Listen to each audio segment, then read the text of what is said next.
Hi, boys and girls. Today I have a great nonfiction book for you titled Frogs and Toad. As we know with nonfiction, we don't have to read the entire book at one time to gain the information that we need.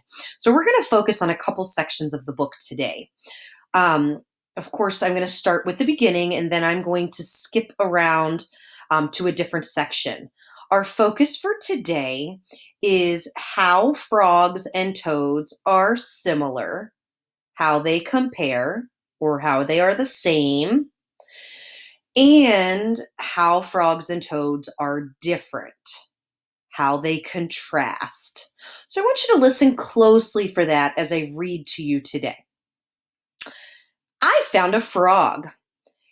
Have you ever seen an unusual animal in nature? Did you want to learn more about it? Last week, I saw a really neat frog, and that was the start of a wonderful adventure. Caption says, I took this picture of the frog I saw.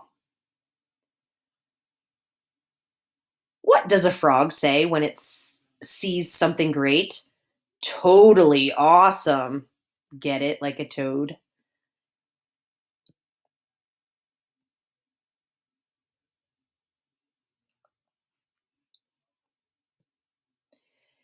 The Goliath frog is the largest frog in the world.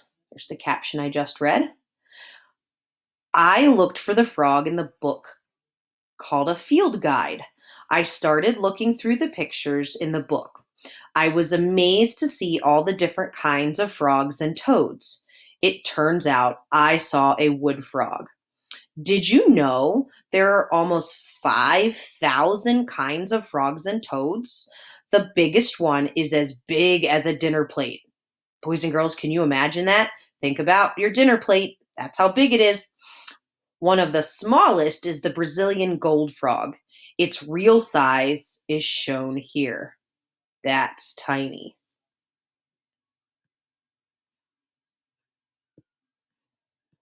Okay, now I want you to think about our purpose for reading today. Similarities between frogs and toads and differences between frogs and toads. I wanted to know more, so I went to the internet. Did you know that frogs and toads are relatives of newts and salamanders? They're all amphibians, which means they live part of their life in water and part on land. Amphibians are cold blooded animals. They don't make their own body heat, they get warmth from the heat of the sun. Frog, toad, newt, and salamander.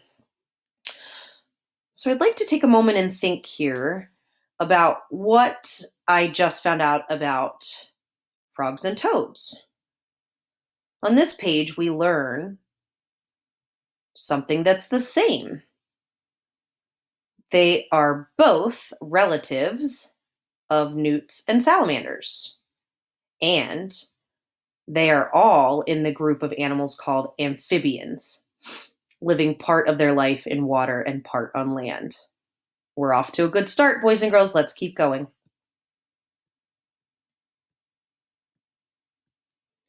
Ooh, here we go.